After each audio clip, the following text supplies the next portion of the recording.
সংস্কার কমিশনে আমরাই পূর্ণাঙ্গ রিপোর্ট দিয়েছি, অথচ নতুন গঠিত ছাত্রদের একটি দলের নেতা দুঃখজনক স্ট্যাটাস দিয়ে এই সমালোচনা করেছেন।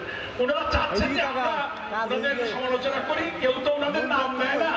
জামাতের মতো বড় দলের দুটো কথা বললে যদি আমাদের নাম মুখে দু একটা নেয়, আমরা আপনাদেরকে অত আমলে দিই না। এই পর্যন্ত এসে জামাতের রাজনৈতিক ম্যাচুরিটি বোঝার জন্য আরো কিছু পথ হাঁটতে হবে। ধৈর্য ধরো, হাঁটো, এক্ষুনি সমালোচনা করো না। সামনে বন্ধুদের যাওয়া, লেখাপড়া শিখেছো, তোমাদের জন্য দোয়া করি। 24শে জুলাই গণ অভ্যুত্থানে তোমরা অনেক ভূমিকা রেখেছো, অনেক আত্মদান।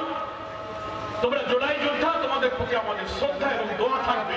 কিন্তু বড় বড় রাজনৈতিক দলের এমন রাজনৈতিক ভাষায় সমালোচনা করো, কিন্তু অশ্লীল, অসহন, অরাজনৈতিক ভাষা ব্যবহার করাটা কোন রাজনৈতিক দলের নেতাদের জন্য শোভনীয় নয়।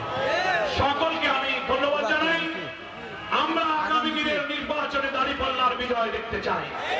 সকলকে কেন্দ্রীয় জামাতের পক্ষ থেকে সংগ্রামী শুভেচ্ছা।